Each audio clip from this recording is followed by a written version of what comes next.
Here we are with another Friday Night Live Zoom, June 25th, 2021.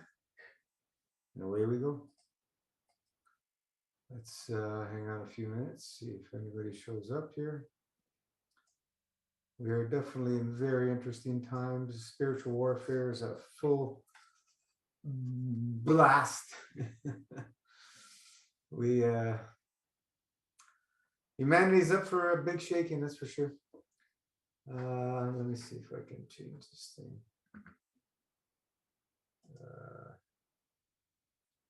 Is it working? No.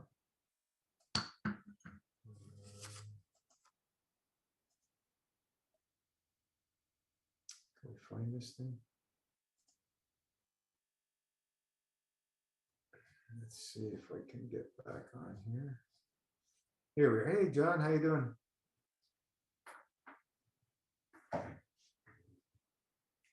Hope all is well. Nice day today. Started out beautiful sunny, and then we got a little bit of rain. I think we're getting some rain tonight and tomorrow.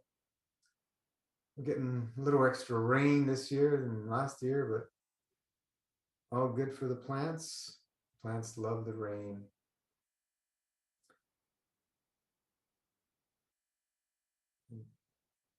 When we found when you start giving plants fields versus matter, they use less water as well. Very interesting. Give them lots of love and affection, and you will see a big difference in your plants. Many people have done the Dr. Emoto tests with the plants and rice, cooked rice. That's a very interesting test if anybody wants to do it. You cook some rice, and you put in 3 different jars, same amount of rice. And on one jar you put love, the other jar you put hate, and the other jar you put nothing. And you keep them separated, and every day you go to the jars and you give the one that says love, love, you give the one that's hate, hate, and the other one you ignore it. And watch what happens to the rice after several weeks. It's very interesting. Many people posted their results on that test on how powerful the fields are. Everything comes from the fields. Hello, Hans. Hi, Hans. Nice to see you. Good to see you too. I thought I'd join for half an hour because a busy day today, but I thought I'll pop my head in. Awesome. That's awesome. Yeah. Thank you. Yeah, we're in interesting times, that's for sure. Yeah, we are back in, they don't call it lockdown here in Sydney, they call it now stay home. It sounds more pleasant. The lockdown, Yeah, I mean, is actually a jail term they use. That's it. Yeah. We might get weekend detention. I mean, I don't know. We've gone back into, like, you know, as I say, it's a charade, and it's what can you do? But she's actually not too bad, you know. Like the premier, I'm not sure. Obviously, they never give you an official story, but you see that she doesn't really believe in this whole thing as well. But you have to go with the flow, and then that's why, you know, she finds ways of just there's only certain suburbs that, you know, that can't do this and can't do that. Now she says, oh, look, stay at home, you know, just stay at home. It's not a lockdown, it's just stay home, you know. She doesn't want to put the big whammy on us at the moment. But yeah, it's funny, you know. And I think, I mean, I'd highly recommend it's a presentation really. It's not really a documentary, but about the, you know, Agenda 21. And there's a YouTube video, Unsustainable. Yeah, the UN agenda of 21 explained. And I think that would answer to a lot of people a lot of questions, you know, because it is I mean, I've watched it a couple of times now, and it's just unbelievable how well officially hidden all this stuff gets through. What can you do? I mean, yeah, and as we know, I mean, that goes way back. I mean, the first sign up for Folding Nations was 1992, and just the way it's infiltrated, they can't, not on an official. I mean, it's always official, but it's not open. You know what I mean? Like just the hide and seek that they do it with. Yeah, it's very fascinating report. That really explains and makes sort of gives you in understanding why politicians do the way they do it. Why are they acting the way they act? They have to, because they're bound to follow the rules. So it's yeah, I just can I highly recommend it. I mean, I'll probably put it in the box or in the I'll put the link to it. Yeah, but as I said, but at least the sun's out here. We had a full moon last night, which was fantastic, and yeah, things go on. As simple as that. It's just gotta be positive about it, because yeah, as I said, when you look at it, you can get made. It can drag you down quite a bit, which it did me too. But as I said, you got to see the positive aspects. And to me, just looking out the window and seeing the sun shining onto all the hedges out here and all the green stuff, it's yeah, that makes it worthwhile. No doubt. Connect with nature. Yeah. What can we do? Well, of course, there's lots we can do. Do nothing. Get into a fasting state. Live less is more lifestyle. That's where we can be very easily sustainable without having any big load on our backs. Once we move in that direction, life gets much more simple. So that's why we focus on a fasting lifestyle. It's the fasting lifestyle is right across the board from A to Z in everything we do in our lives. We need less of everything. The only thing we want to do more of is send plaf to people and the Mother Earth and the animal kingdom and so on and so forth, because that's what's lacking. That's the only thing that's lacking in this realm is people, sending love to each other and doing the things in service to help each other. That's one thing is lacking. The whole control thing happens because of the divide and conquer motive, and that's very, very clear now. There's family members fighting between each other over what's been happening this past year, plus almost 1.5 years. It's absolutely ludicrous and bizarre that people have allowed this to happen, that we have allowed this to happen, and we've gone this far, and it's still continuing on this path. So we just continuously focus on the fasting lifestyle. What other solutions are there? Continue doing what we've done for the last 50, 100 years. That path was going to lead us to self-destruct anyway. So there had to be a shift and a change. The planets are in line for us as we moved into the Aquarian age in 2011, 12 it was, and that's the age of light and knowledge. So that's where we're moving. Now, this whole fiasco, what do you call it? Theater that's happening is just that. And whoever buys into it just gives them support in this theater that's being played. We don't need to be part of this theater. We just go into a fasting lifestyle, go within, and we can see clearly, very clearly, of everything going on and all the circus that's been happening this past year, 6 months. So, we're in for a wild ride, that's for sure. There's no shortage of drama happening, that's for sure. It's the newest thing up here. I just heard just before coming out here is absolutely out of science fiction, fiction books from years ago and coming to reality. All the conspiracy stuff, it's coming to reality. Thought crimes, well, is what they're trying to push through in Canada. Thought crimes. Emotion crimes.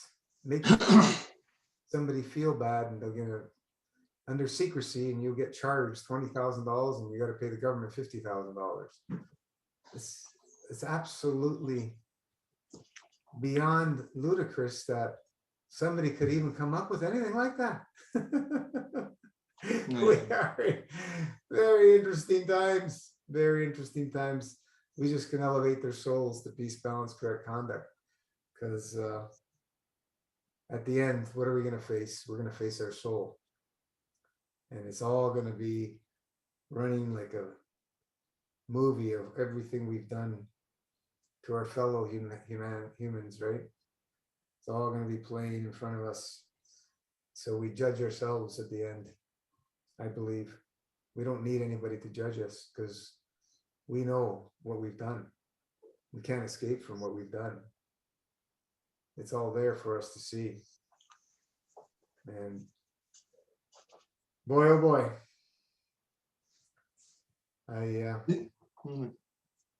Yeah, I mean, yeah. I mean, I think I said it a few times that the only connection you need is the connection to nature, and be able to, as you said, with a less is more lifestyle, to learn how you can thrive on that and avoid what happens around you as much as possible, you know, because I know that's not an easy thing to say, but you know, as Edward Griffin says, you know, what is the Agenda 21? It's a code name for a master plan originated by the United Nations to change the political and economic system of the world to one of total collectivism. And collectivism, what is that? That's that you put the whole over the individual. And when you do that, all your rights and everything just goes out the door. Just you're worth nothing anymore, because you have to be always under the collective. And I think that's what's happening, because we just have to follow the collective, which is then dictated by the politicians, and they've been dictated by an agenda, and so it runs, you know. Yeah, it's, as I said, you only look outside. I go outside and you know, be with nature and live it with the less is more lifestyle, because you never know when scarcity comes back in, that then food is not there anymore, or shortage of food, shortage of power. If that all's coming at our way, then, well, yeah, you got to be prepared.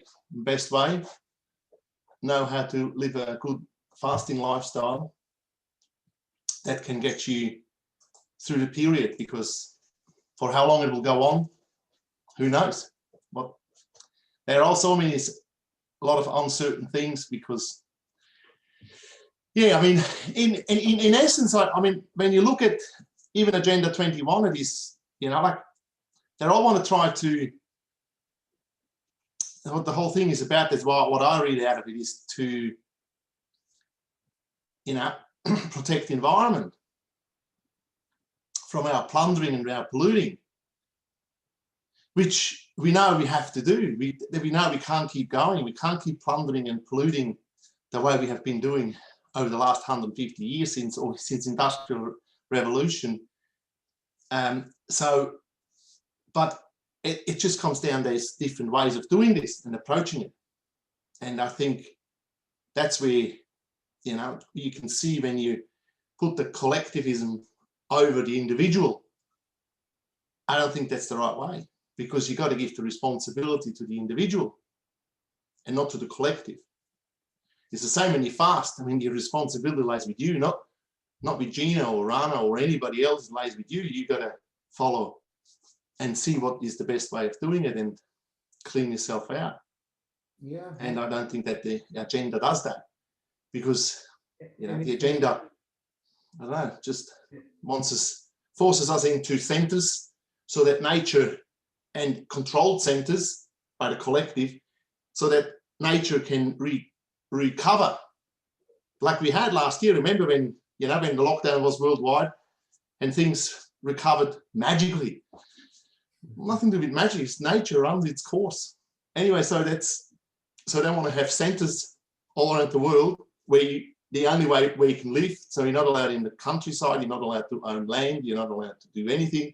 You just got to live in these centers and be told what to do and be given whatever they want to give you.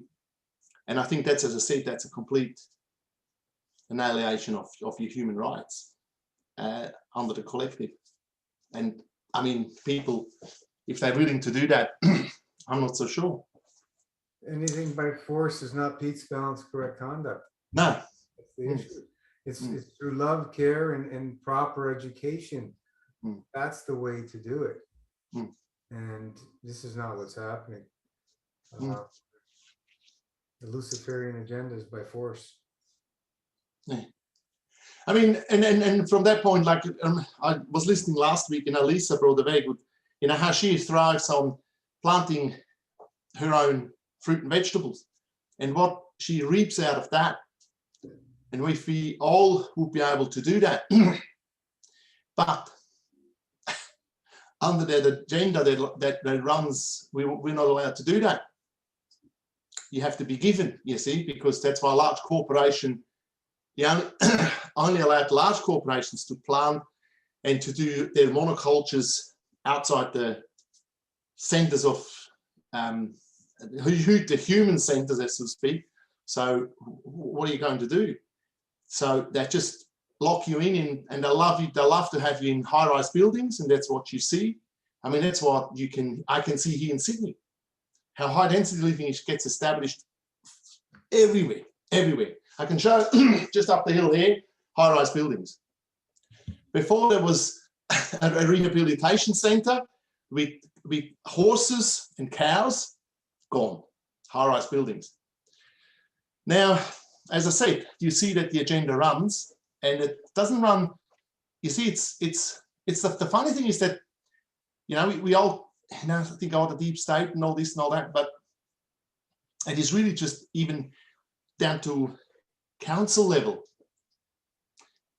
like what they've established, that sustainable development, that they infiltrate that and they implemented that even through the council levels, that they allow that now. Because I know that when I came to this country, you weren't allowed to do that. You weren't allowed to go above 2 levels. And then it all changed. Slowly but surely, it all changed. Now, if I buy the next door neighbours and him, I can just put straight away a 5-6 level building on the block of land. We weren't allowed 4 years ago, couldn't do that. Now we can. So these changes, and I think why? Why do we do? Oh, as I said, then you can argue, you can look at this, but yeah, that's how in urban areas what happens, and as I said, they don't want you out of in the countryside. That's got to recover. That's because that's where they know that nature has to regenerate itself. So if you have people out there, then they have no control over that. Anyway, it's fascinating when you see this and how it's implemented step by step. Nice, like this whole COVID thing comes along and all that, but it's okay. I mean, I don't know. As I said, you can only act on yourself, and as listening to Lisa, how she enjoys, even like Steve plants his own stuff and so on and so on. There's ways of doing it. Absolutely, there's absolutely one of the. I mean, like I know, like what weeds to eat out there, they're free of charge, and so on and so on. So you can resist, because I mean, if you don't resist, you'll be taken over for sure. I mean, we've been taken over for. Well, when have we been taken over? Really, the government just has given you the leisure of feeling that you have freedom, but have you really got that freedom? Is that freedom really exist? When you can see, like now, stay at home, lockdown, like you have no chance of, they just turned it around in 2 seconds. Yeah, and that, what you fought for a long time to have this and that, oh, it's an emergency now, sorry, everything else is taken, yeah, has to give way. We just got to do this now. Anyway, that's, yeah, it's very negative. And look, as you said, for me, and I think I've mentioned that before too, that any natural catastrophe brings people together, brings solidarity, brings empathy, anything, all positive human feelings, people come together and help each other. When it's the man-made stuff, it splits it all. Divide and conquer. Yeah. Like, I'm sure every family, yeah, oh, you should get waxed. Well, yeah, don't tell me what to do and this and that. It's a very, very harsh reality. And even with the neighbors and all the rest of it, that there's so much animosity and fear. Everything is there. Everything is here. You know? All these energy fields are all playing.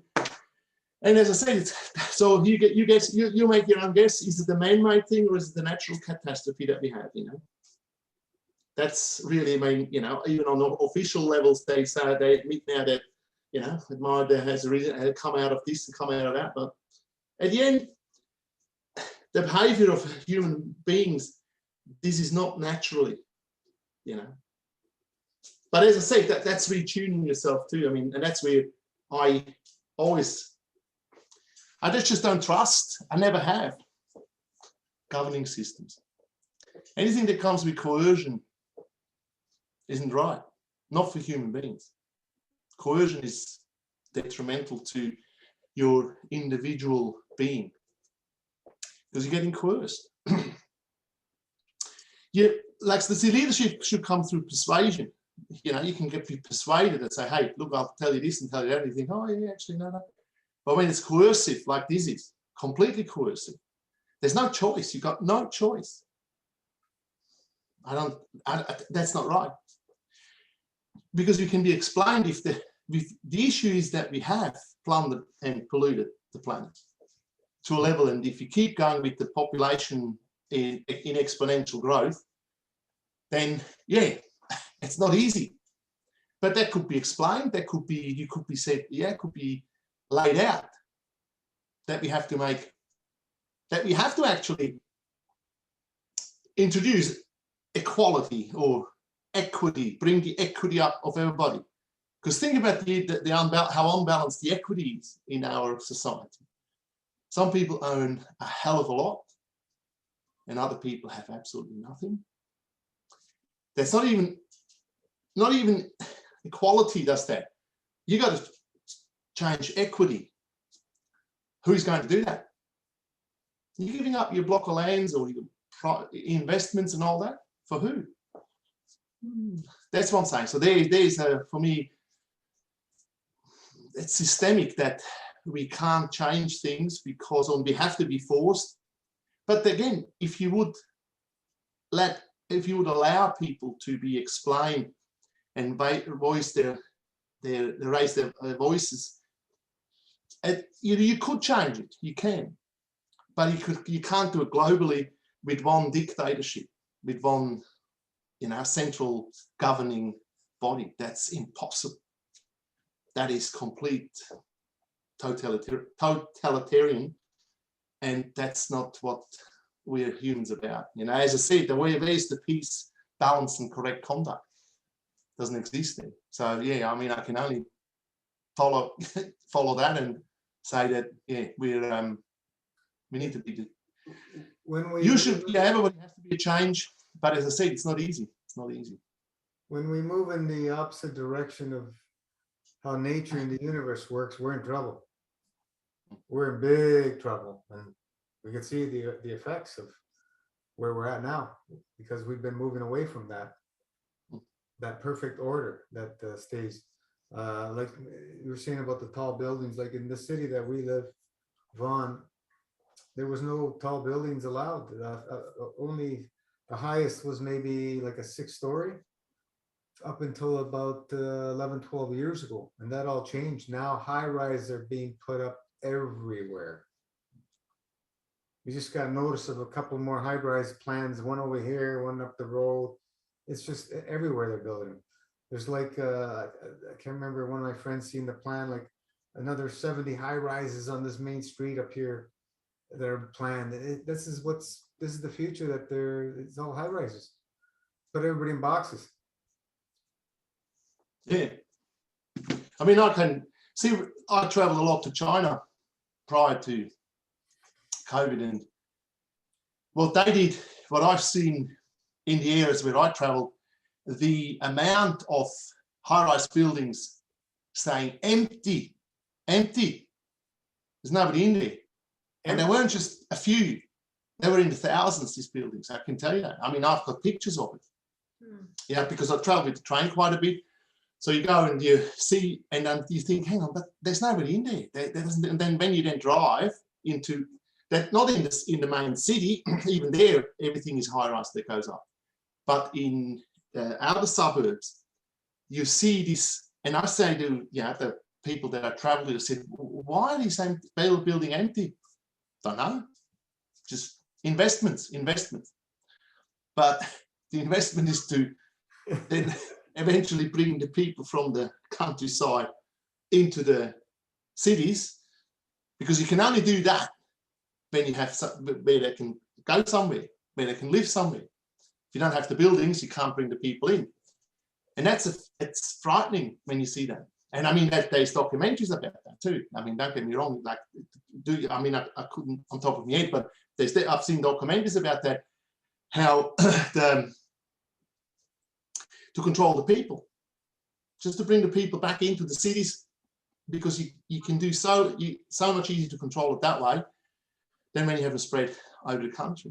And it makes sense. Think about it, because even the Chinese have signed up under the Agenda 21. And I mean, how far more advanced are they with their artificial intelligence? Has with there their any policing countries system? that haven't signed? Say it again. Is there any countries that have not signed? I don't think so, no. I think there's 193 have signed up in 1992. And I mean, I'm sure there'll be some other little dictatorship, I don't know, but look, I mean, it's basically the whole of the United Nations has signed up. And when you see, I mean, that then got changed into the Sustainable Development Program or Goal 2030 in 2015, just because to update it and to change it. And they say, remember, I mean, it's all official. I don't understand. But see, you don't see that being promoted by the politicians. How many occasionally they give you a few hints, a few this, but because they know if you throw it at the people will resist. So you got to bring it in a level, and that document explains that so well. They brought it in, what's it called, ARCL in the United States, through the back door. Everything came through the back doors, all officially, but nobody knows about it.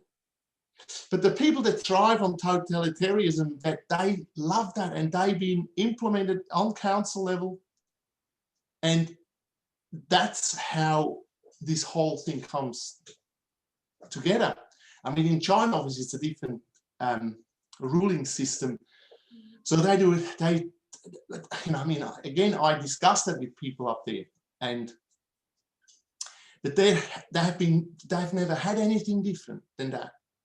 So they're used to the government tells you what to do, and you basically do as you're told. When you look at that, but the funny thing is, you see, the document, I call it more a presentation, shows that the free-thinking capitalists, they're against the Agenda 21. They say, oh, we can't really have free capitalism anymore because of all this has been implemented since a few decades. But even the free capitalism, they say, oh, the Bill of Rights, the Constitution and the Bill of Rights in America. But they were established in 1788, or whenever the Constitution were written. And why did they write that? Because they grabbed the land from the people who lived there. And they thought that would be the greatest thing. So you can't neglect that either, because it's okay saying, oh, you know, this is the greatest country in the world, but for some it is, and for some it isn't. Now I think if you forget that too, same in America, same here in Canada, same here in Australia. So I think there's a collective conscience there too, that we owe, that we that we have done things not to please other cultures.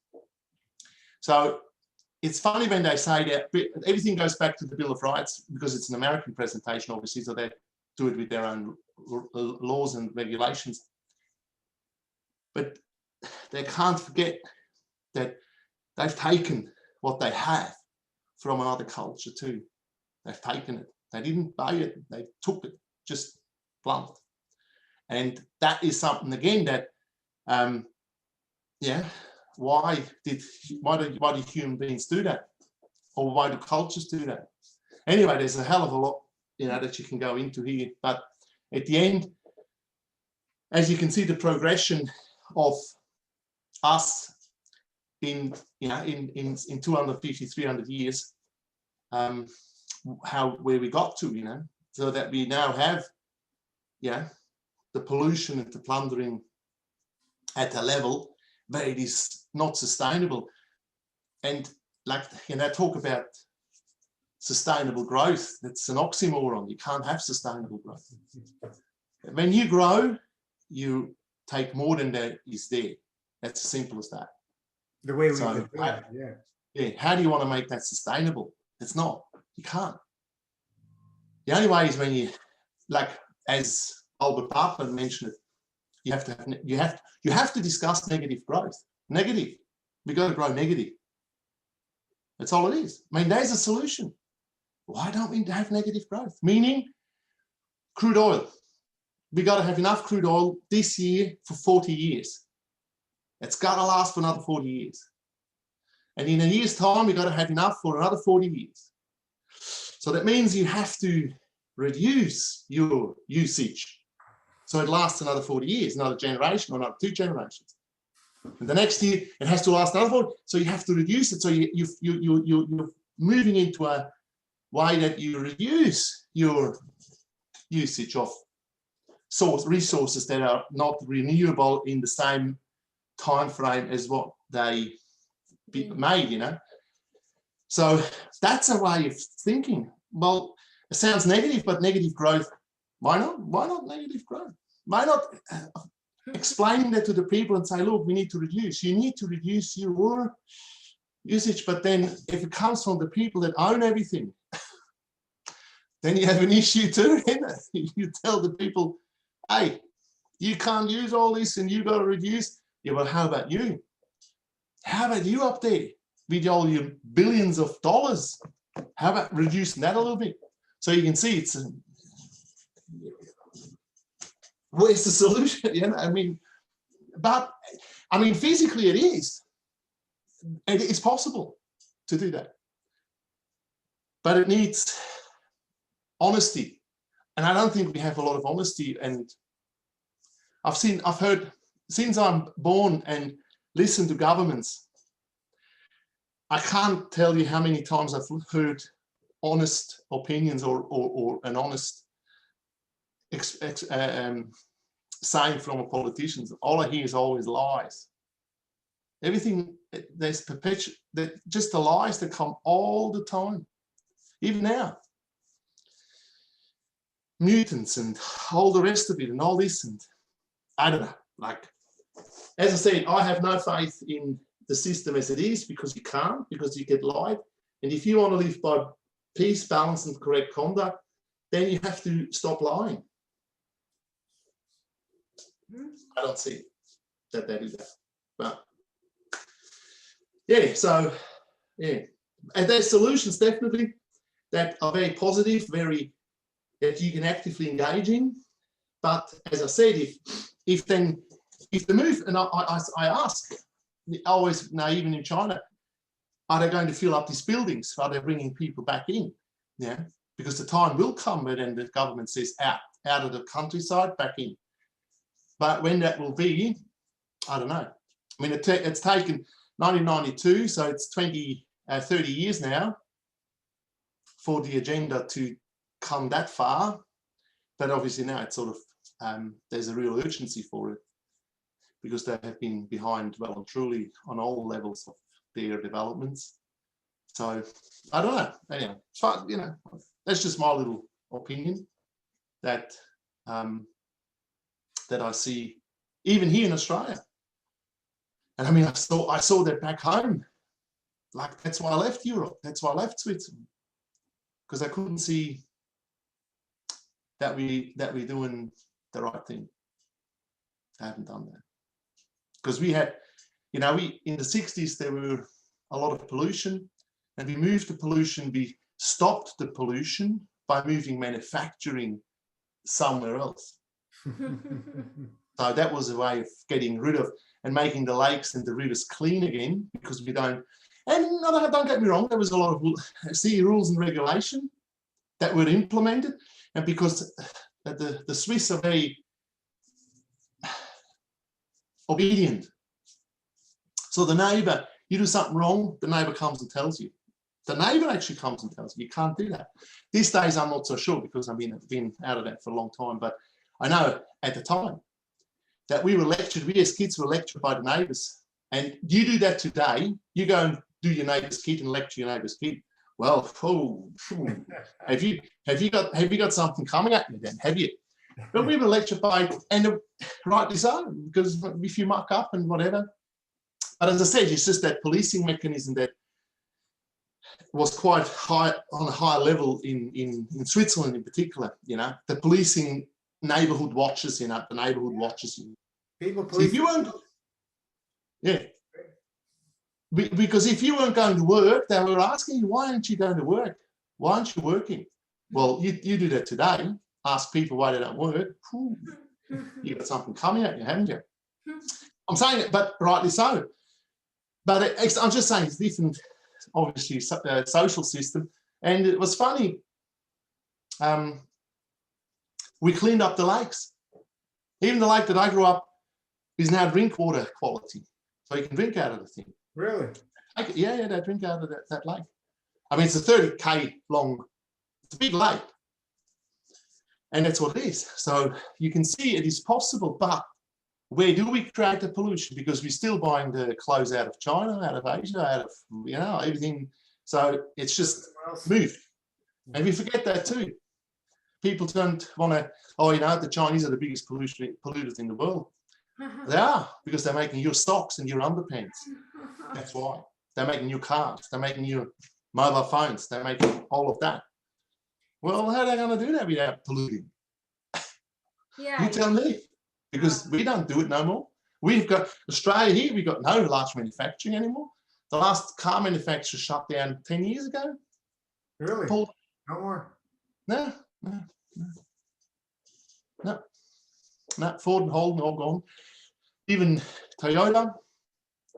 It's because anyway, this is economic stuff that I don't even want to be in. I'm like, as I said, you look at how hard it is just to change your own life. Look at the lifestyle. Look at a fasting lifestyle. How hard is that? Hey? I got enough trouble with that, you know. Let alone, but you see Where it that. all starts. Yeah. First ourselves. Paula, and life then, is people helping people. Exactly. So basically, yeah, first we work on ourselves as individuals, and then with the family, and then friends and the community, and then I guess countries, you know. It's really, yeah, but sometimes we jump, I think, from one to another when I think it's best to start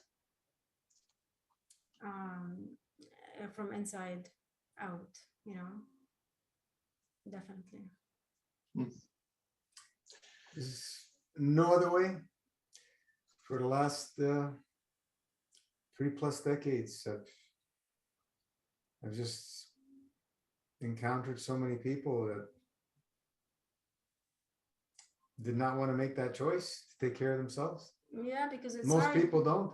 It's hard for the individual. Forget about the rest of the people. It's hard for the individual to change their lifestyle. Well, So I guess we just start with ourselves and it's that, you know, that program that we've been brought up through. It's a very deep program, and that is ingrained so deep. It's very, very, very challenging for people to come out of that.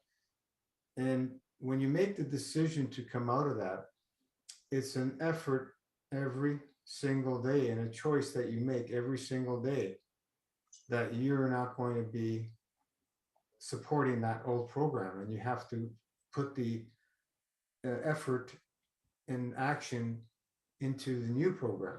It's every single day. And when you miss that one day or 2 days, it becomes easier to miss the third day and then the fourth day, and you go back to the program. This is what I've seen for the last 3+ decades with the fasting lifestyle. Fasting as a lifestyle? Are you crazy? We gotta eat. We gotta eat every day.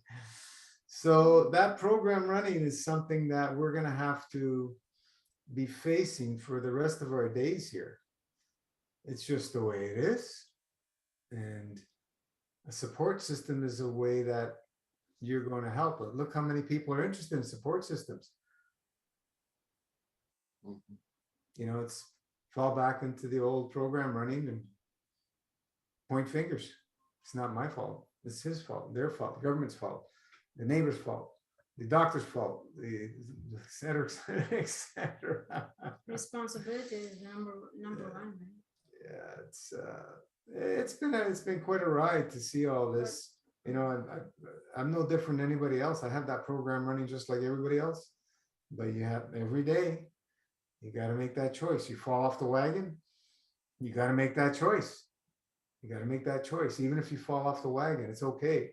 But you have to make that choice and put that effort to keep moving in the direction into the new program.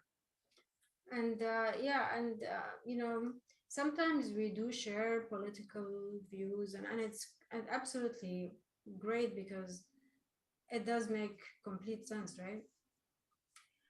And it's just for sharing information, really, more than anything, for awareness, so we can change a little bit of the brainwashing that many of us have, you know, grown up um, surrounded by, you know. So yeah, you know, many of us come from different backgrounds, different countries as well, and in a way it's good because you get to see the other picture, right? Because the media has done a really good job at showing us one side of the story, their own side, whatever they want us to hear. So it's good sometimes to share other views that are nothing but truth, and nothing about um, you know, destruction. If anything, it's only about peace, balance, and correct conduct. But it's very different from the views that we're used to, right? And it's okay, you know. Let's still love each other and support each other and be open to listen to each other about such views that are can be extremely disturbing, but they are happening. They are truth. Um, it's just too much, maybe, for a man or a woman who live so far away from such truth because the media did not propagate this information. So it's good. I mean, you will find a lot of information on the internet that are not mainstream, but and that's not. I mean, today I think I read something about someone complaining about the negative conspiracy theory information and all that on the internet. Yeah, yeah, I know. It's I get it. It's negative. A lot of information that we share are negative, but there are truth as well. Like, it's simply information to help people see a side that they are not seeing, unfortunately. And it's nothing, again, it's nothing but truth. I mean, it's freaking sometimes killing kids or whatever, you know. I mean, come on, you don't, it's no brainer about that, you know, what's right and what's wrong. It's not something controversial in any way, shape, or form. It is like black and white. And some things are controversial because people have no comprehension of, like, maybe the lifestyle of fasting. um you know, I totally believe that it's very important to always have a strong foundation, so you can say, yeah, this is true and I will follow this path of truth, or this is not. Like, some things you don't have to accept at all because it's just so far away from the truth. I will not accept, and I reject. So we it's good to be open-minded, but at the same time there is a limit towards, you know, how open-minded you want to be. Yeah, it's very interesting. I think this is philosophical, I believe. You know, we can talk about this in a philosophical way because it is happening everywhere in the world. When we are at the point now where nobody can discuss their own thoughts and belief systems anymore, and this is where they come out with laws of thought police. You'll be, you know, jailed for your beliefs and hurting somebody's emotion, and it'll be well deserved, because that's where humanity wants to go.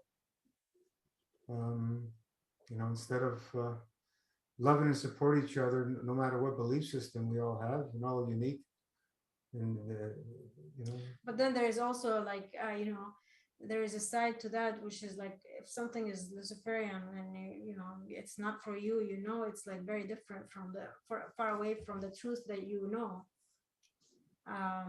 Then would you want to support it? That's another question, right? There Like, has to be some order. there has to be a strong foundation, yeah, an order, something we feel it in our hearts, what's right and what's wrong.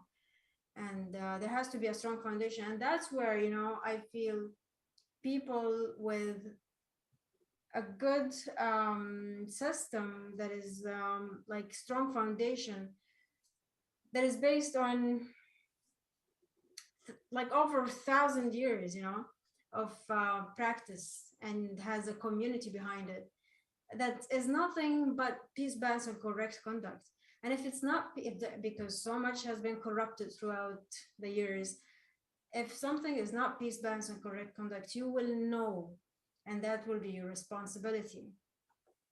That will be your responsibility to say, yeah, there's something wrong here. And I think there is, yeah, something that is questionable about this, and I like to explore it more, and definitely challenge it and critically think about it. And that's totally fine. I think this is, we have to critically think about things, you know. But I think it's very important to have a strong foundation, strong community. I think that's, you will find this in all thriving communities. I believe all thriving communities do have a strong foundation that they all follow.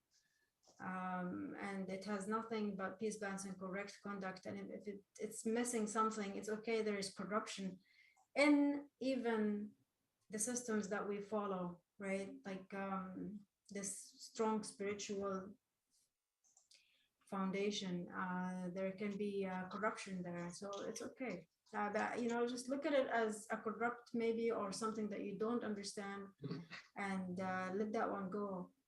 But definitely you don't have to accept it as the truth, because if it doesn't feel right, then it doesn't feel right.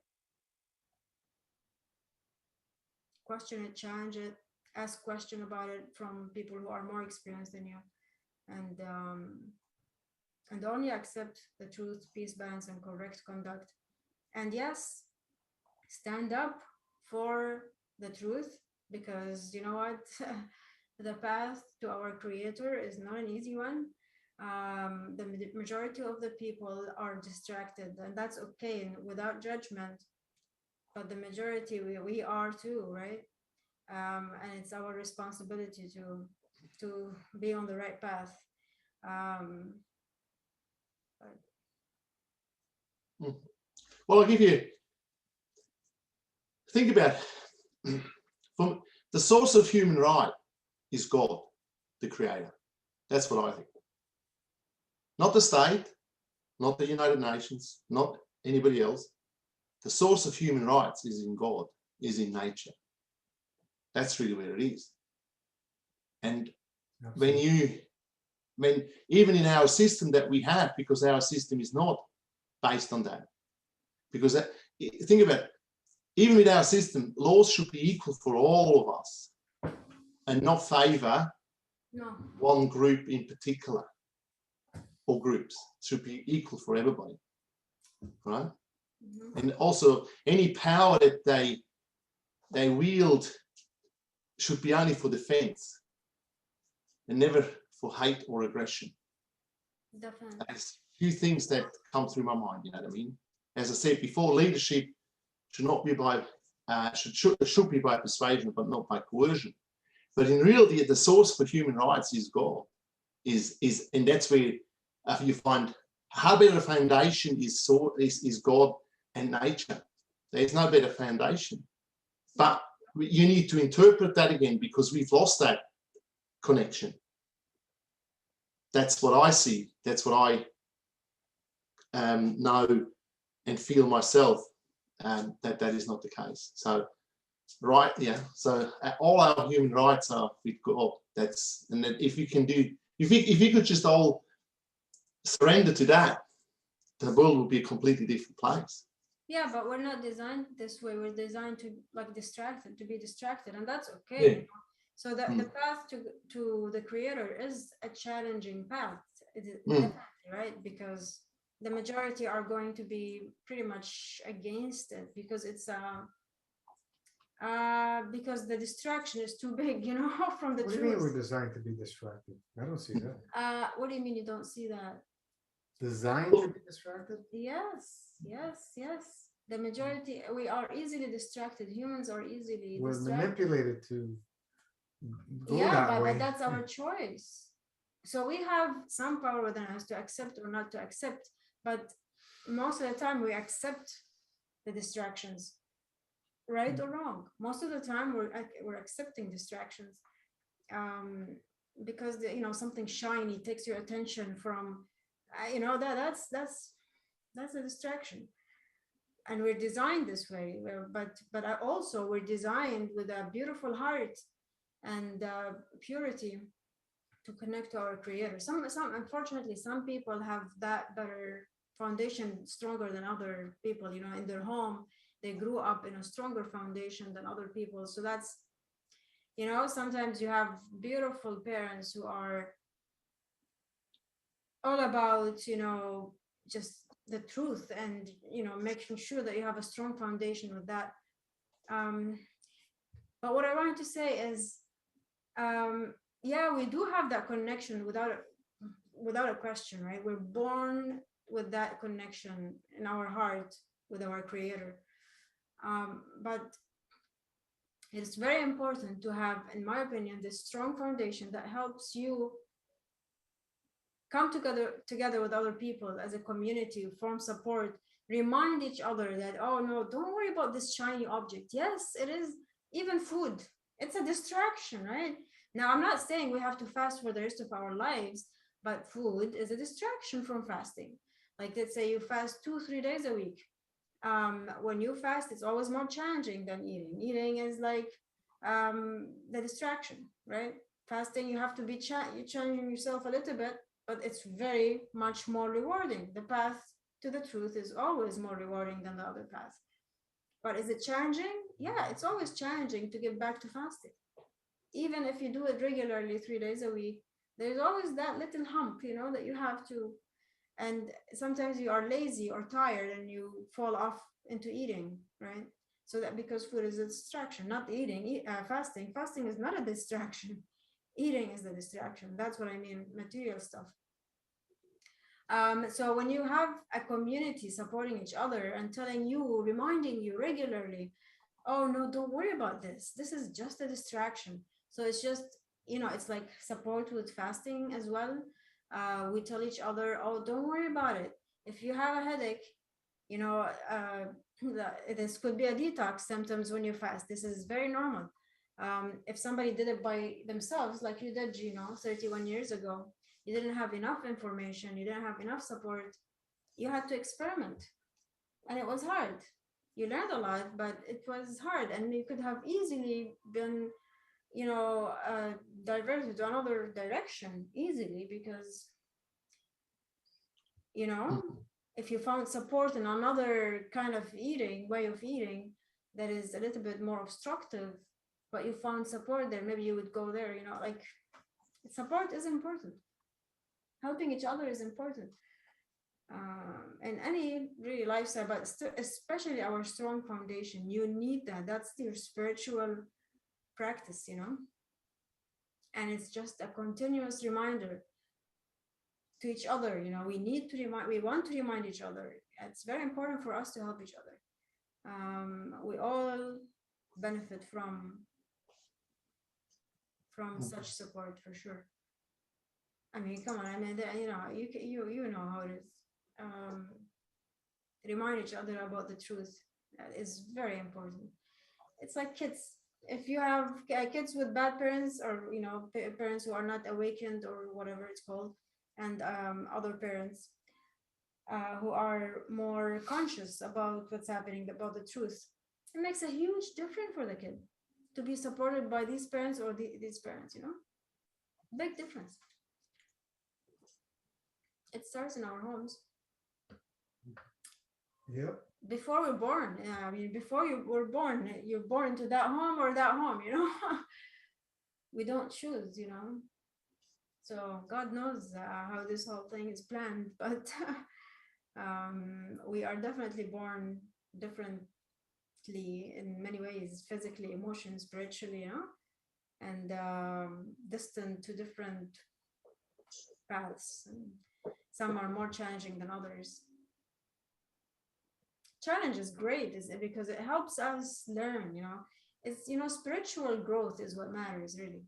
When Hans Peter, when you're talking about growth, I think the most important growth is our spiritual growth, which has no limits. But yeah, material growth, you can only grow so much materialistically, like with buildings and I don't know, this whole civilization. That's the only place we need growth spiritually. Seriously. There's nothing else we need growth. But I mean, see, we need, as a community, you need to like have leadership, have foundation that you can believe in and that you move. Because ask yourself the question: should humanity move on a voluntary base or on a coercive base? Like, how should we move as humanity? And if, as I said, if you use a coercive way, Not Yeah, gonna people work. won't be happy. If you can move on a voluntary, because I want to do it, I want to do this and do that. And how do you get that? Only through communicating, Right. only through talking, only through explaining. And sometimes you have to talk the same thing over and over and over again. Mhm. And so people can confront themselves and can see that we need to have a change, and so on and so on. But again, it's just that system that is in place.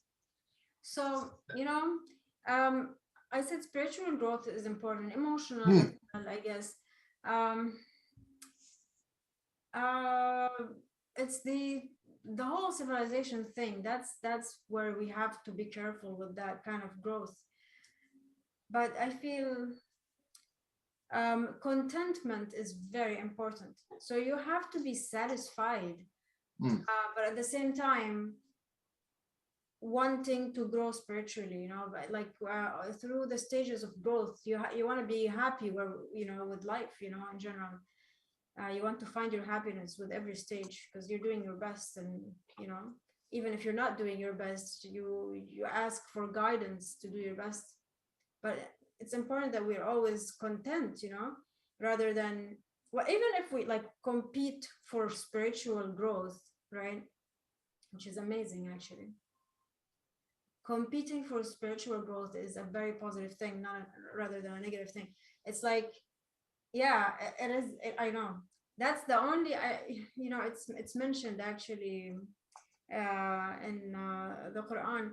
I believe. Basically, let's say we have a mother, right, and we're competing to satisfy our mother. So that's a good competition, but not in a bad way. Like, not I wouldn't put you down. No, but I would like, yeah, like who would give you the mother more, you know, but not in a like in a bad way, in a positive way, not to look better than other one. No, in a positive way, because you just want her to be happy, you know, for her.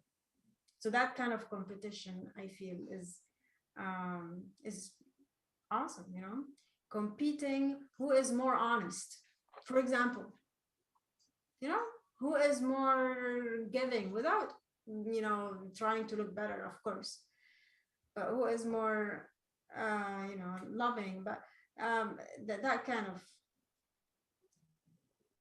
not in a bad way, because competition is usually used as a bad word, right? But in a positive way, who is going to be the most honest politician, for example, right?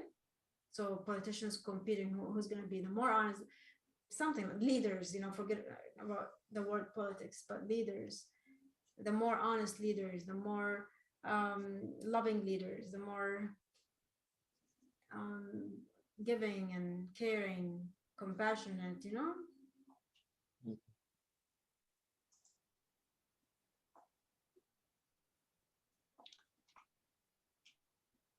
Yeah, I mean, like, see, it comes down to believe. Do people have to believe? Do people confront themselves with that? And when it comes to, as I said, that a religious belief and how competitive you want to make that, yeah, I mean, it's all, again, it's look, it's got to work with you first, you know what I mean? As you mentioned, and if it works, if it can work with you, then can it work in your family? And if it can work in your family, then can it work in your community?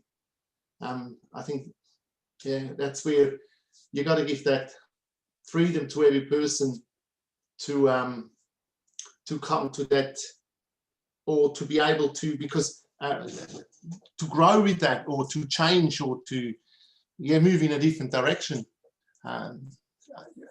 If you want to, I mean, if I see what you're saying, you know, being competitive. But as I said, that has, again, is something that can backfire quite badly, because then people try to take advantage, you see.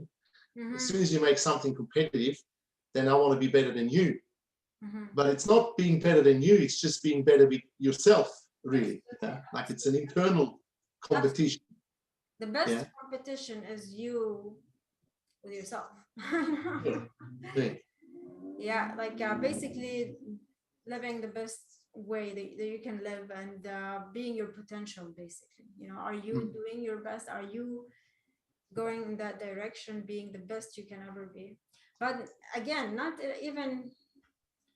even that, you don't want to be burning yourself, you know. You just want, it's very rewarding to do your best.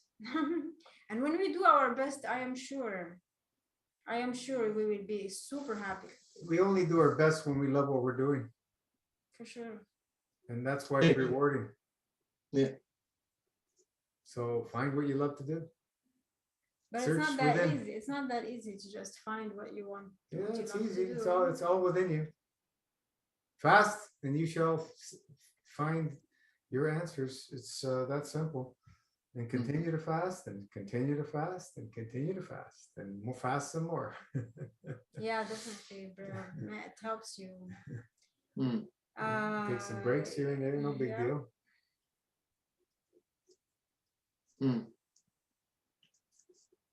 Interesting Yeah, time.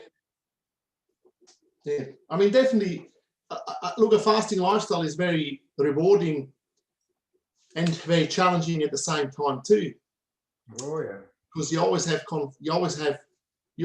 confronted with yourself. You always have to face yourself so many, on a very regular basis, and that's why even living levels makes it easier.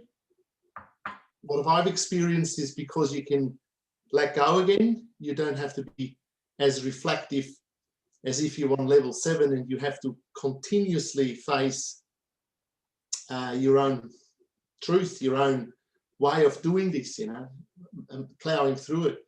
And and then it comes down to what environment are you in?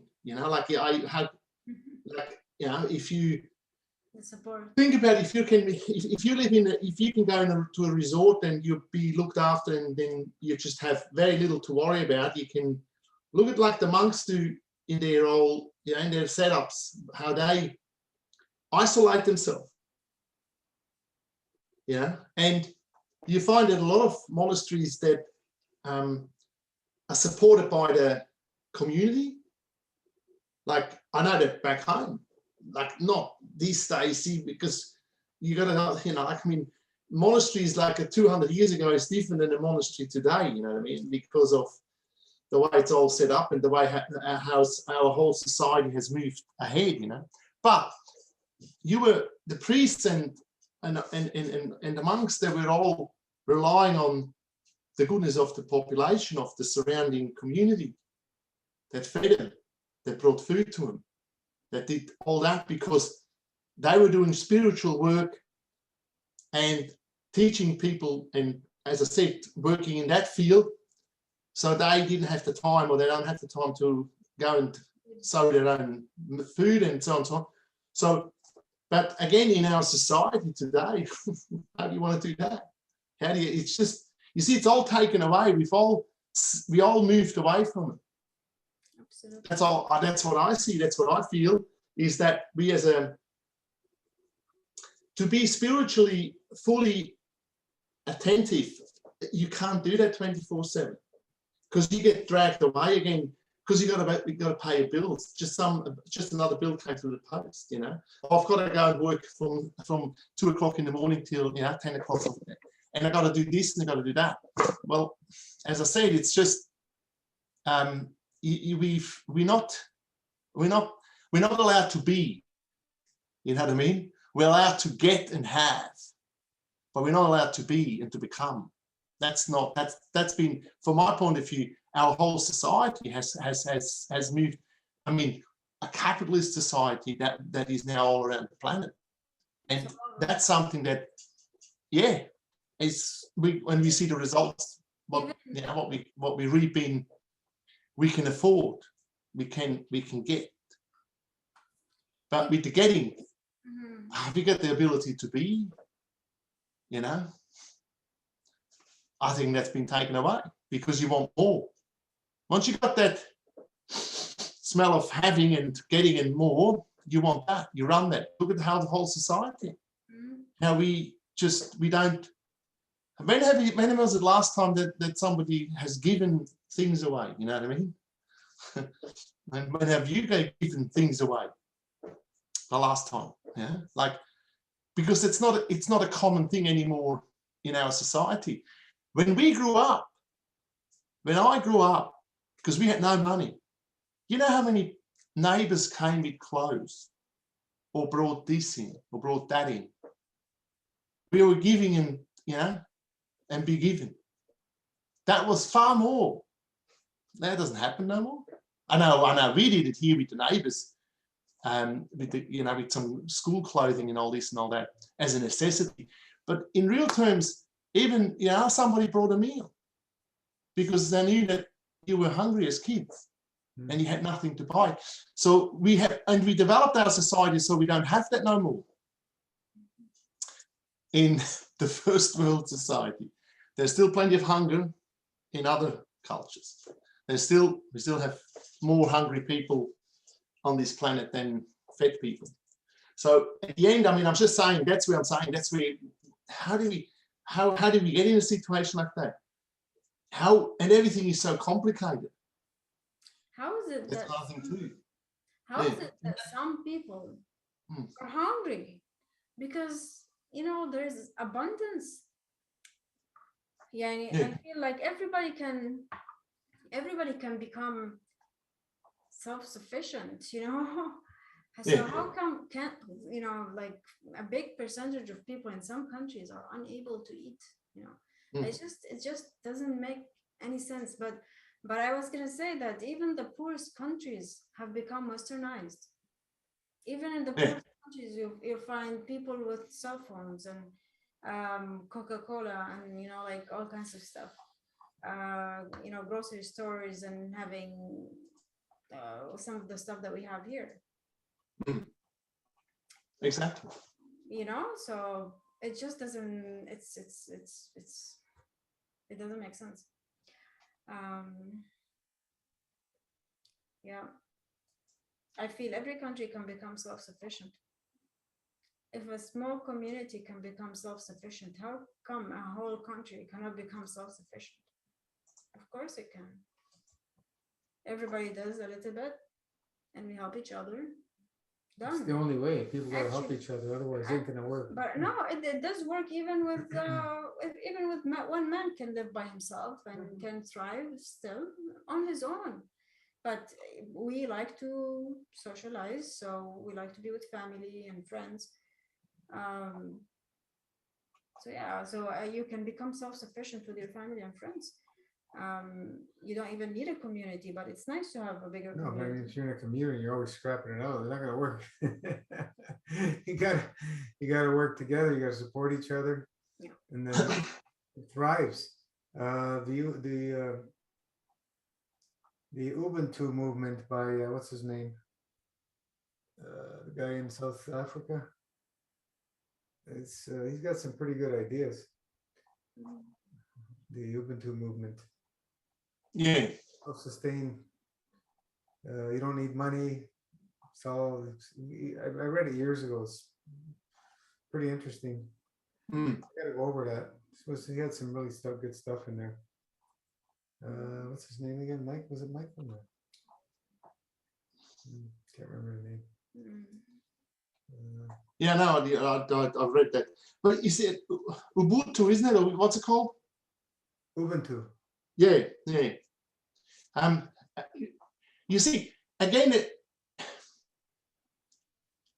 the thing is that what you got to do that in your own surroundings. That's what has to happen. Local. Because everybody wants to spread everything around the globe, but you will find too much disagreement. People just don't want to do this and don't want to do that. Yeah. That's what I'm saying. Make it happen and work in your own area, and then that will then grow within itself. You know what I mean? As far as it can go, as far as it's conducive to the people that believe in it, and that's really what all movements are. You know what I mean? But we want to just, as I said, everything is always global, and globalization. I don't know. As I said, for me, it's destructive. Everything on global level, it can't be sustained. You can sustain your own living in your own home, in your own backyard, growing your own food, but you can't grow that, and that you can only bring that idea across, and then people can either do it or not. And everybody, you see the different cultures that are there. And it's something that is very, how should I say, different too. Like, yeah, when you see how people interact, and that's another thing, like coming back to the end of 21, why do they try to, like have all the borders open and all this migration? That's just to mellow everybody over, because that will then mellow your whole culture, so that you can't do what you do as a culture have always done over thousands and hundreds of thousands of years. It's all of a sudden gets mixed up because you have to consider this and consider that. And I think that's just not, it's not conducive to a human being. Religious point of view, why do we have different religions in different parts of the world? because they're just doing it in a different way. Is that wrong? Should see, that's what I'm saying. Does it have to be one central thing that everybody has to obey? No, people don't want to do that. I wouldn't want to do that. I would be completely opposed, Yeah, saying but the thing no. is, what happens is basically the Western countries have taken over. Like religion is one thing, right? But they have taken over the poorer countries. Okay. Any powerful country, almost not all, but many powerful countries have taken advantage of the poorer countries. Like, I mean, why is there junk food in a very poor country, for example, where people are starving? Why is there junk food, American junk food, or kind of whatever, westernized, junk food? Why is there this there? It's so unnecessary. These people just want to grow food and eat. They don't need junk food. So why is this there? It's not helping them. They can't afford buying normal food. Why is it there? Because it's called corporate profits. Right. And with the religion, it depends, I guess. But the true believers, they don't want to fight. They just want to live in peace. But what happens is, I believe that they are always oppressed. These believers, the faithful people, are oppressed. And so when they're oppressed by another powerful country again coming and trying to take over, they don't like faithful people. Because why? Because when you're faithful, for you don't care about anything else. You can sacrifice your life to the Creator. Materialism means nothing to you.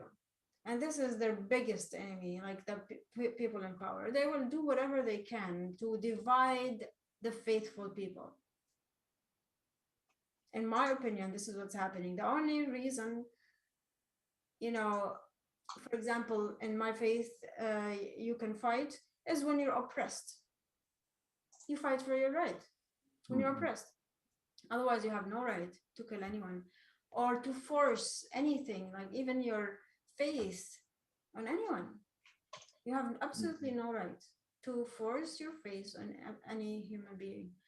As long as you're allowed to practice your faith in peace, balance, and correct conduct, then you should not, fight. You're not oppressed. You're free. And then, not to mention, also we have the monetary system. It's another story. So we have the food, the crop, our health, the waters, and the air and everything. But also, what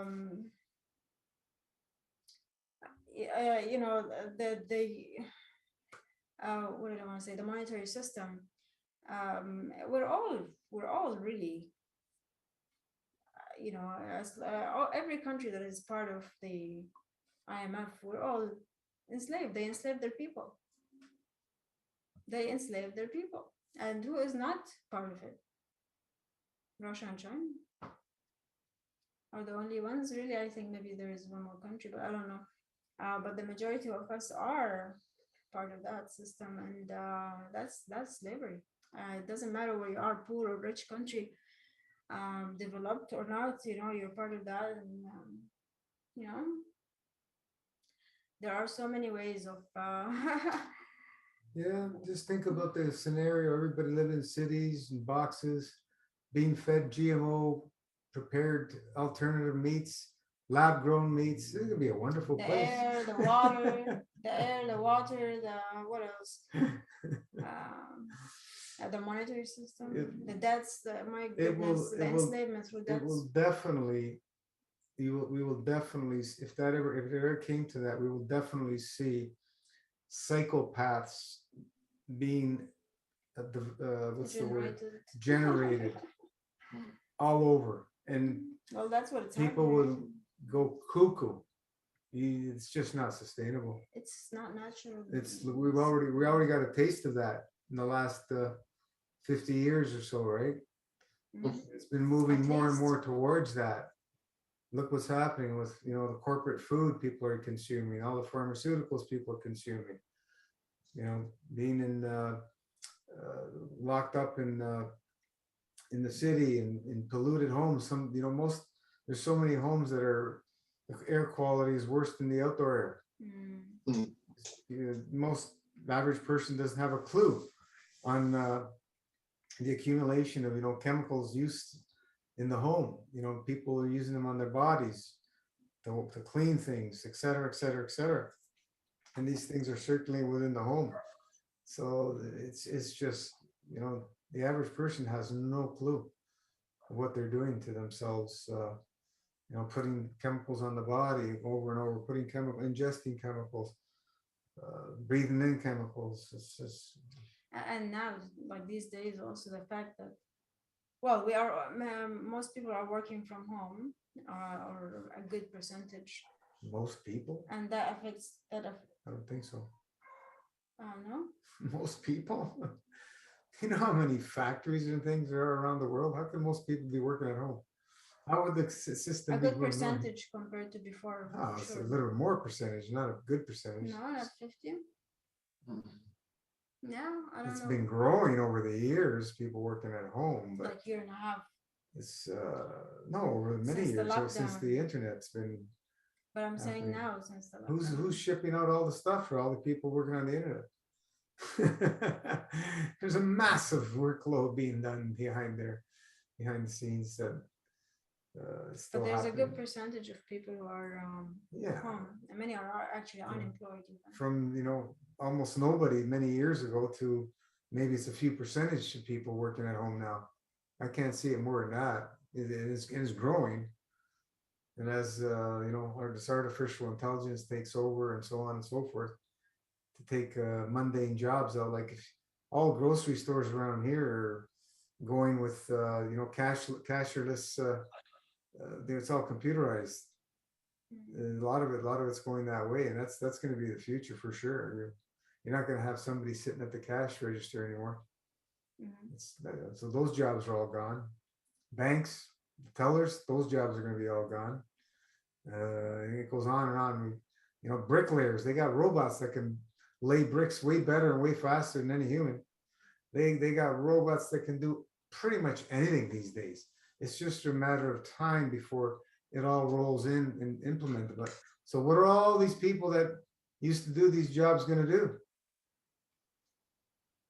That's the big question. What are they going to do? All these people. Well, that's where Agenda 21 comes in, you see. Yep. Own nothing and be happy. Well, true. Like that's, you see, that's where then it's actually, that's why when you see the different levels of understanding, like when you look at the Agenda 21 is a 350-page document, all right?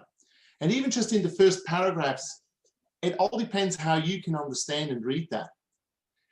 The implication or how it's implemented is then all up to the individual nations, but because of the guidelines and how it should have, what the end goal is to have a sustainable planet with us living on it.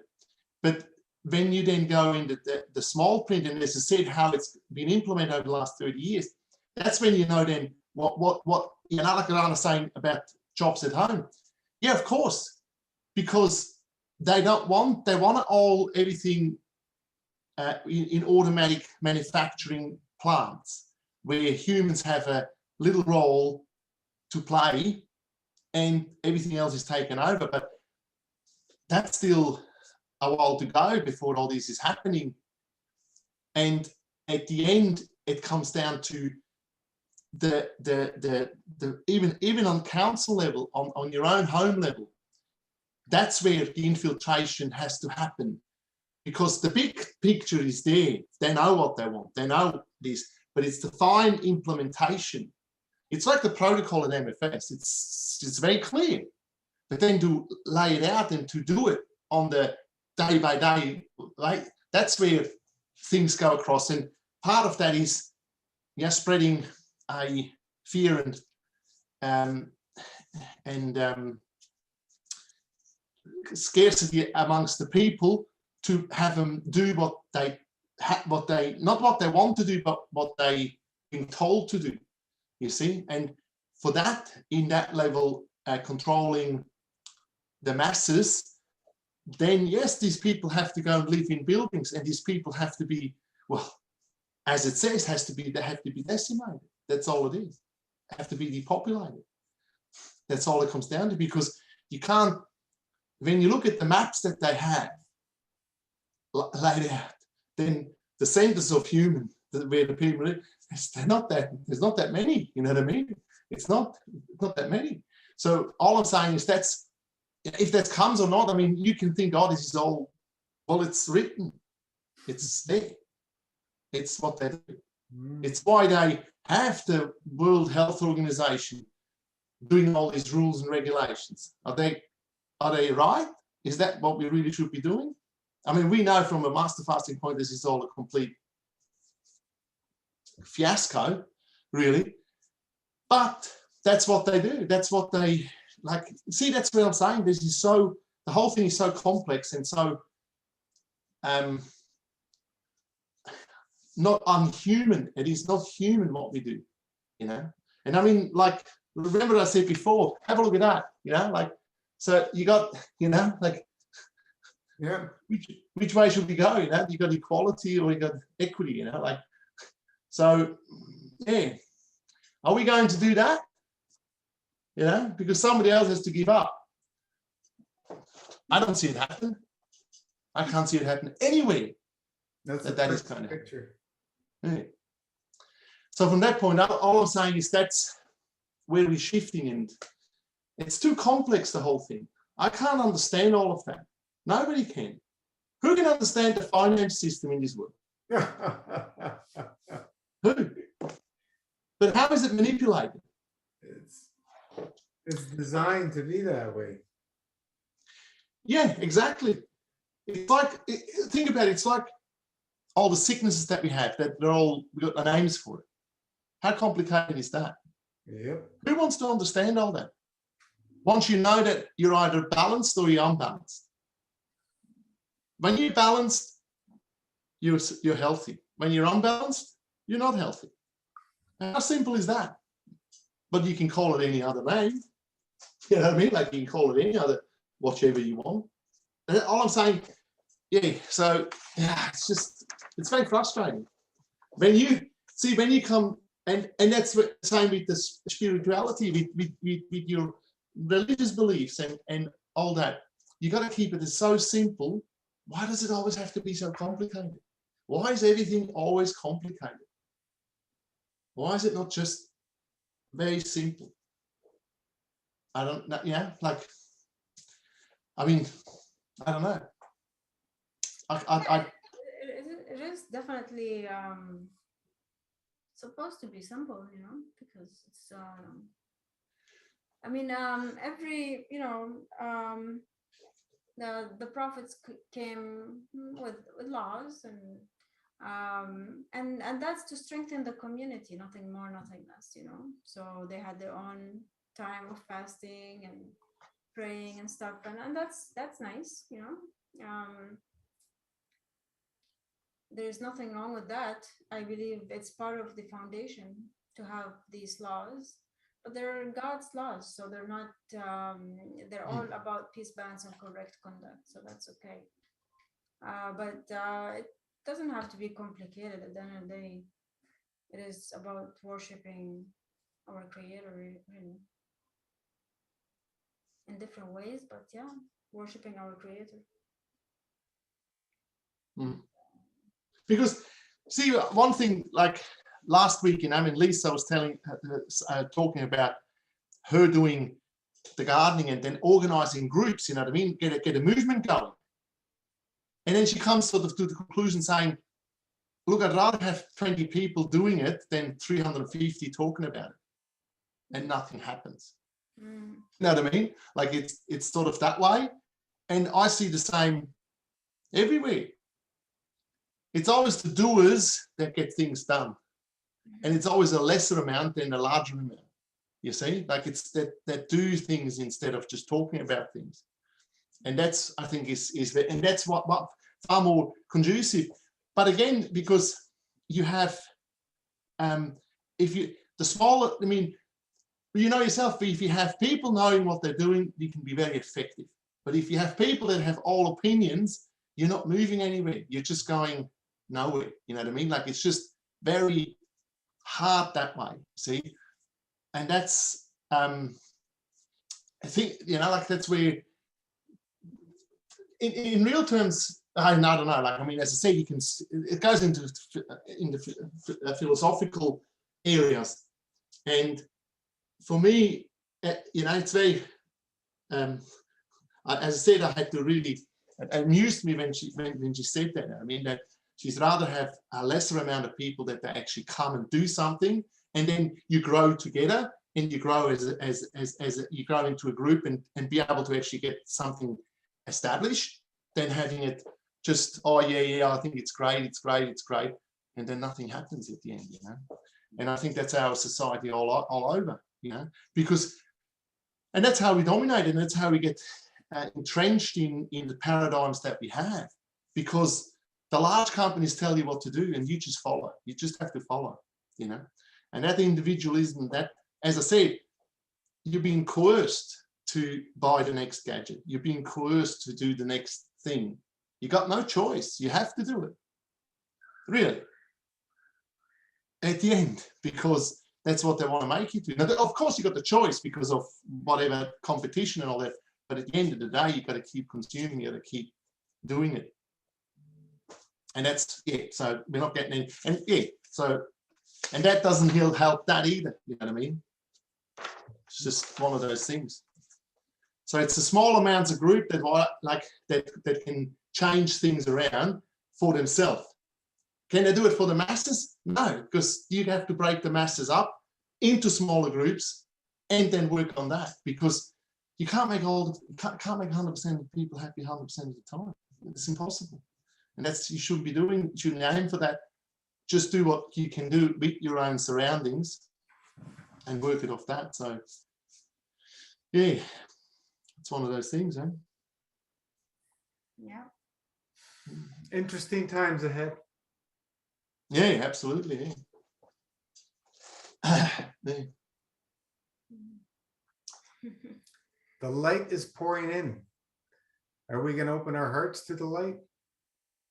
That's the $1 trillion question. Mm. $1 gazillion question. Mm. Yeah.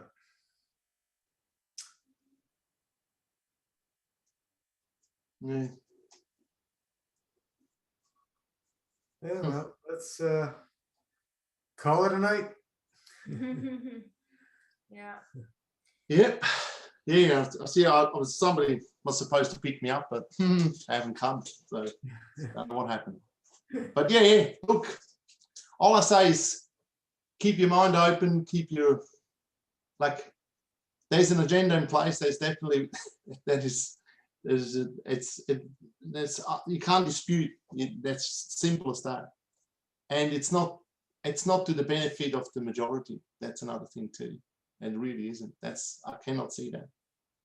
When somebody tells me that, yep, I say, look, that's what you want to believe, but that's not what it looks to me, and how this is all organized and how it all plays out, you know, because it's not right. And then, you know, as I said, you can only find your own right, and you can only live with your own truth. And to coerce everybody else into anything else is not the right way to go. Simple as that. No. Fancy. As I said, there's too much to think about it. I find, you know, there's too much. It gets very overwhelming. It really overwhelms me. When because even talking to my own kids, you know, they all want to thrive. And they just don't want to see any destruction, because they want to they want to build their life in our society, and you get your position and to be working your way up in our society means you've got to be doing the same as what we have done over our lifespan now so far. And that goes into a situation that we're in. And I see that as I said, this is, as they know himself, it's not sustainable. So very hard to, even for how can you talk with your kids to tell them what is right and what is wrong, when I see what we've been going through is not sustainable. It's not, we can't keep going with that. So It's hard I can imagine it's harder for the younger ones because if yeah. parents are confused, what do you think? The younger ones are going to be even maybe more confused. But we all need each other, and we have to do our best to fix whatever is wrong in this world, and by being the change, of course, first. The families, in my opinion, have to really work hard to become stronger. First, we as individuals have to work on ourselves, but also it takes a lot of patience of everyone in the family to work, to allow the other one to work on themselves. We have to give each other space as well, right, to grow and develop and strengthen our faith and connection. But also, the family as a whole hopefully can become strong with that. It's hard. It's challenging. I find it very hard. Yeah. I find it very,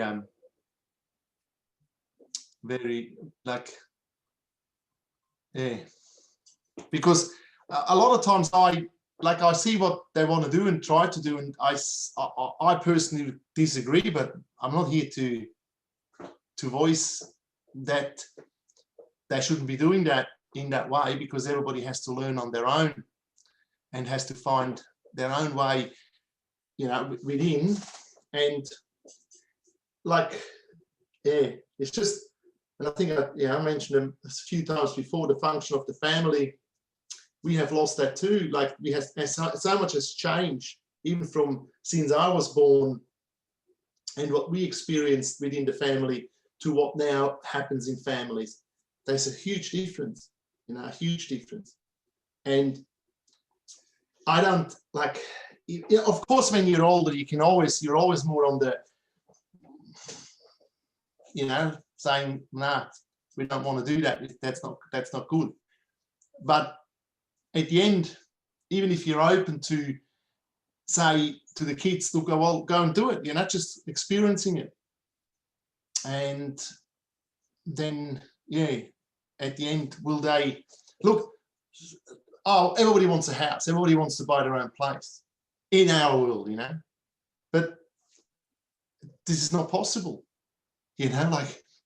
like even in this place here, you could not afford, nobody can just go to work and be able to buy their own place here anymore. That's impossible, because everything has so much changed and prices have so much skyrocketed that it is not possible for a young person just going to work from 8 till 5 to be able to afford. Like when I came to this country, it was possible quite easily, and that has changed.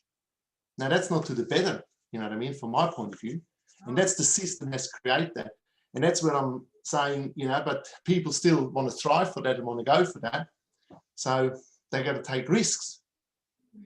And then, when you get older, you don't want to take these risks no more. The young ones will. But as I said, so that makes the whole scenario much more complicated and much more difficult. Because your whole life becomes about money. Yeah. And then instead of worshiping our creator, we're almost like worshiping the money. It's really, it's really like it's materialism. That's what this whole scenario has come to, and that's we contributed to that too.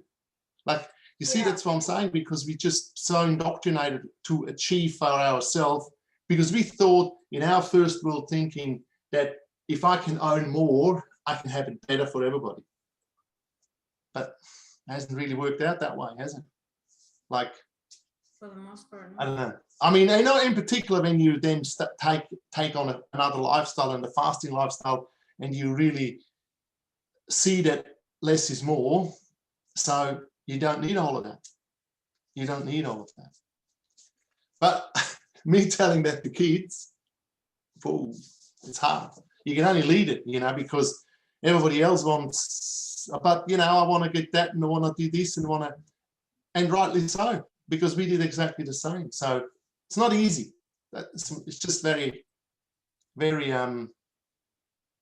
very frustrating at times when struggles come, because then you see the emotional side, that like when people then, have difficult.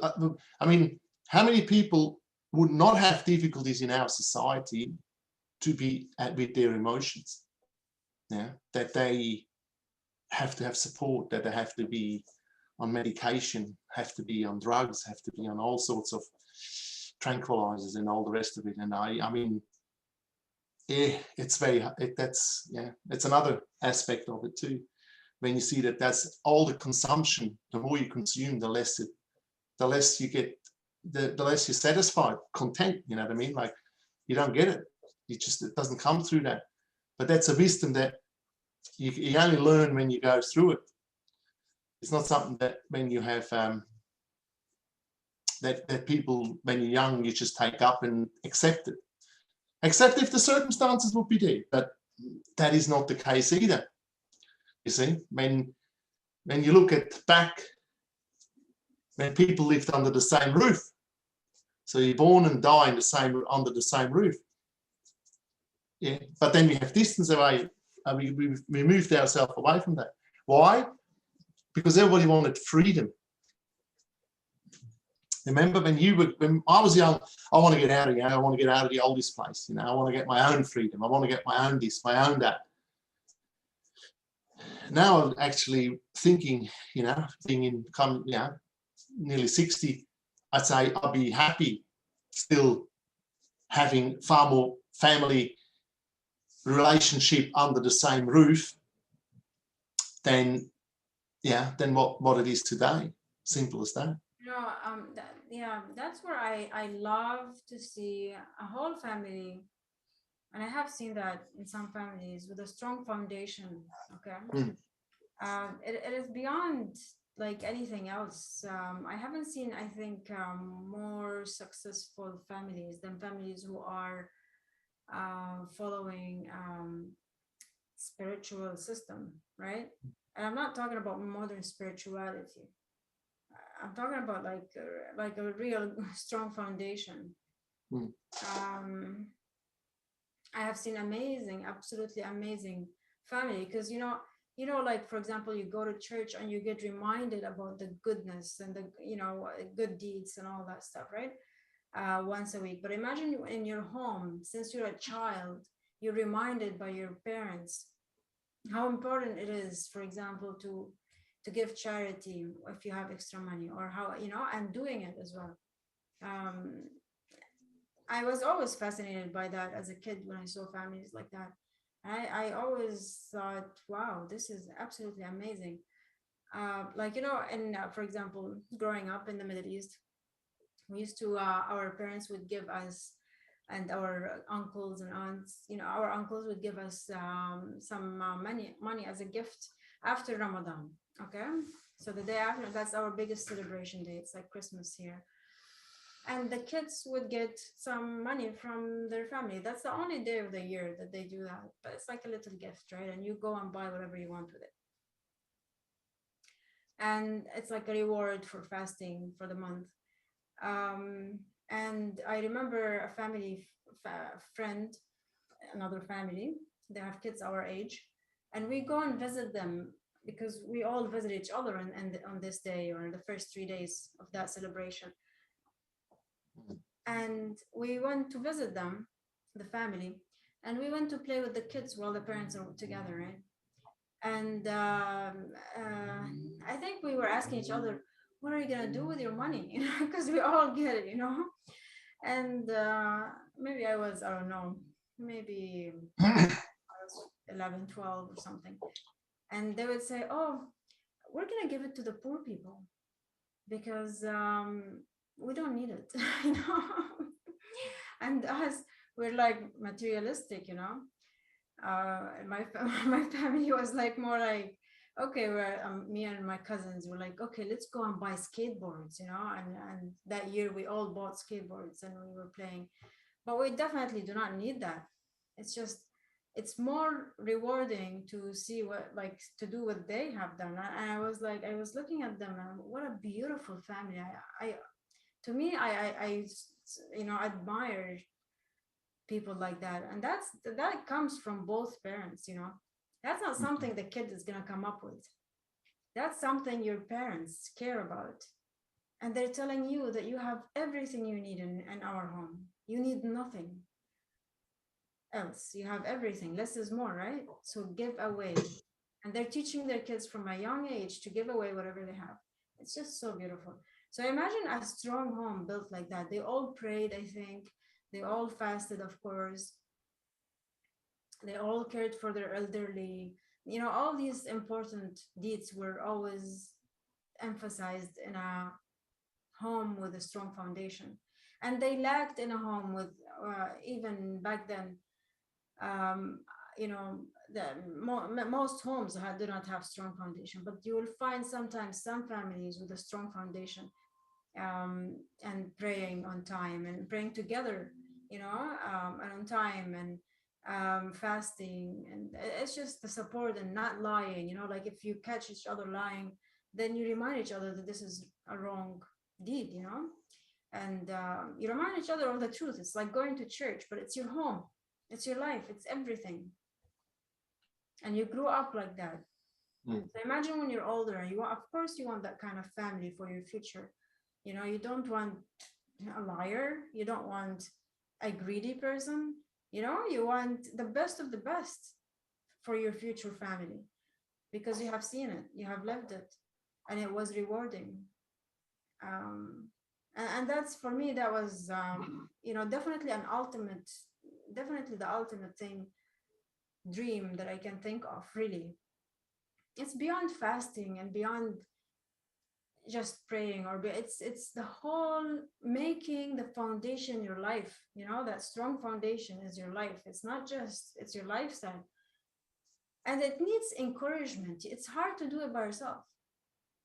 It's much easier to do it when everybody is on the same page when it comes to having that strong spiritual foundation that I'm talking about. It just makes it much easier. So it's actually a big blessing if you have it. And if you don't have it, at least do it yourself. You know, it's going to be harder for sure to do it on your own.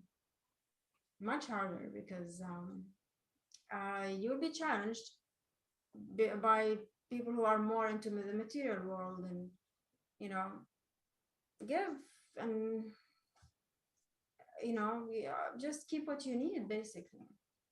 You know, how much do we need? And become, and I believe also becoming self-sufficient. That is a very strong foundation that actually not everybody, I never in my life met a family that is self-sufficient. But I believe that is a very important point, because most families that I met are in the cities, right? Like families with strong foundation.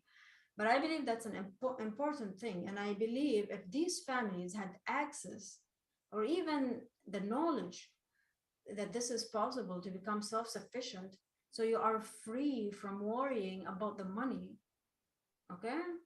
So you are free to worship God or the creator, instead of worshiping or working your whole life just money, money, money, money is your first goal, because you have to, because you have no choice. Then we will have an even stronger foundation. You know, these families would have even, can you imagine? You put these families in a place where they can become self-sufficient, and they have their prayers, they have their fasting, they love other people, they want to help the poor, the oppressed, like, you know, just imagine. Then you have a very, like, So strong families, who's going to stop these? Nobody can break them. Nobody can break them. No power can break them other than the creator itself. But no human power can come between them. And I feel that would be the biggest enemy of the oppressor. If we wake up to that, in my opinion, if we become stronger foundation-wise, right, spiritually stronger, then nobody's gonna stop you. The drive is just too strong to be stopped. You cannot be stopped. The desire for the truth is just so strong to be stopped. And yeah, I think that it's amazing. It will be absolutely beautiful. I have seen, like I said, beautiful families with strong foundation. Very few. I can name like 2 or 3 maybe that I know of that I was close to. The majority of them were not. It's very rare to find a spiritual family. Here, actually, I have met a few like hardcore Christians, you know, like maybe, I don't know what kind of, but I loved how strong they are. They were like 100% sure that they are on the right path, but they are beautiful. Like there is nothing wrong with them. Peace, balance, and correct conduct all the way. Absolutely. Mennonites, I think, are another group of Christians, Mennonites, right? I've seen a few. The purity of these people, I think, I don't believe anything can stop them. Any human being can stop them. The creator is the only power that I believe can stop these people from the path to the truth. Other than that, I don't think any power, they don't care. I don't think money is their first object, their first goal. I don't think materialism is their first goal in any way, shape, or form. You know? Right, Jim? What do you think? But you see, the thing is with that, I agree 100%. Think if you had a governing system like that, where we as society would be governing ourselves that way. Like a family lives within being sustainable, but not as a family, I mean as a neighborhood. That's all it comes down to. And we don't have that. We don't emphasize that, and that's not the plan what our society does. But that's where we came from. That's what all the human beings started that way. Yeah. And if you had that governing, that, as I said, with spirituality, with connectedness to nature, with all the rest of it, all embraced in a community system, that would be great. Yeah, and you'd see that it would function different in different parts of the world because of the circumstances, because even the geography where you are, where you live, what you do, everybody has a different way of, like if you live in a hot area or you live in a cold area, the principles would be the same in a way. But as I said, the execution and then but if that non-governing, non-coerciveness, and that, as I said, strong foundation through on spiritual level, and which then strengthens your emotions, strengthens everything, and you can build your family up that way. As I say, that's something to live for. That's something to strive for. But very hard to do in our society, in our surroundings. That's what that's. Yeah, the system is no question. Yeah, I mean, and that's where you have to be the change and move and do your own moves, and that's where you can see that, like even here, there's a hell of a lot more people traveling now and looking for other spots to be and to live, because that, as I said, the cities are they're not conducive to a sustainable lifestyle. They're really not. That's as simple as that. You could, we have a lot of greens here. all the footpaths and all the council greens. You could do a hell of a lot, but you have to do it as a community. You have to do it. They can't be coerced. You can't. That has to be all done on a voluntary base. You see, you want to do that on a voluntary base because you want to be with each other. You want to help each other. You can't do that by saying, "Oh, you got to do this and you got to do that and all this and all that." And that means a change of lifestyle, a change of complete think. Like that changes you around. And look, until the scarcity comes in, people might be able to do it then and give up on the materialistic stuff, because then they want the next food, they want the next plate of food, you know what I mean? And that will change maybe. If it does or not, let's hope we're not getting to that point. And if it does, then we'll find out then, you know, like it's as simple as that. I mean, yeah. So, well, even for myself, I hope, yeah, I'll be in a better position, or as I said, to move to even evolve myself with my own family into something different, which I've been working on for years now. But as I said, it's just very hard because and just say that's what's got to be done, and now you have to just do that. But I have given up on that. You know what I mean? I just don't do that no more. I really don't. I really let. Oh, look, I got an idea. Oh, I got a plan. Anybody with it? No. Well, what can I do? You know, like at the end, I gotta sometimes wait. You have to wait, and you can only lead through example. Sometimes to then make it happen. Yeah. You have to be patient with the others, I guess. It's the first, at least one person needs to have a strong drive, and then maybe the rest will, don't give up. I think that's all. Never give up, and for all of us, never give up on your dreams, and ask for guidance, because you know what? I feel there's always a way with our creator. Our creator makes it easier. We do feel desperate sometimes, but somehow the door opens. Another door opens, and maybe you'll find more and more answers. Maybe some patience, giving the others, I think, a little bit of room, because when we are family, sometimes we are in the same space, right? And if you have a strong drive, maybe we're pushing the others.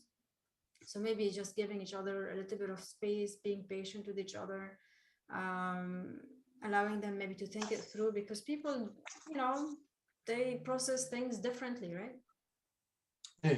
Yeah, they process things differently. Some people get more excited faster than others and about an idea.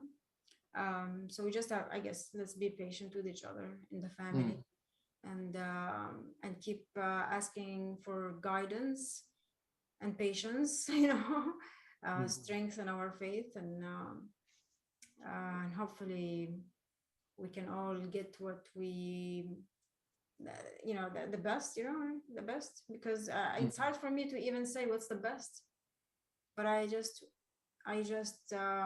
ask the creator to bring the best, because the creator knows better than me what's best for me, which is just trusting. Basically, it's hard to know what's best for me. The creator does, so I'll leave it up to him or her.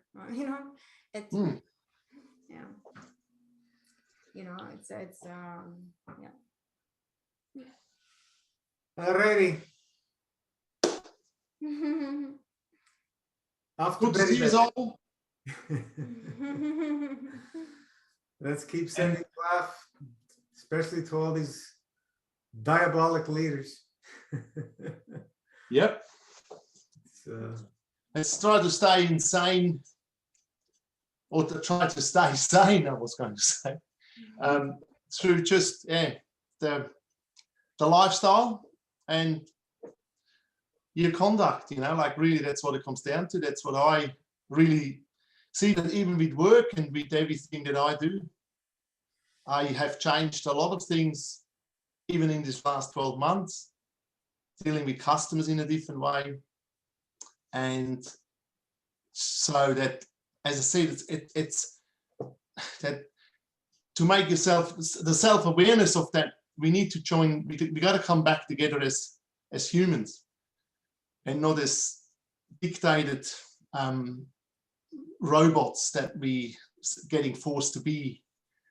That really what it comes down to, because that's the only way we can stay on this planet, so that we don't destroy ourselves. But yeah, so yeah, I'm trying my best. That's all we can do, and I'm sure you do too, and everybody else too. So yeah, all we can ask for from our Mm. to do our best. That's all we can do. All right. okay, you enjoy your weekend, Thank Yep. you. You Same too. and I'll go out and enjoy the sun a little bit more. All right. Awesome. Okay, Bye, Hans. Thanks. Thanks for take joining. care. Bye bye. Good night, everybody. Good night.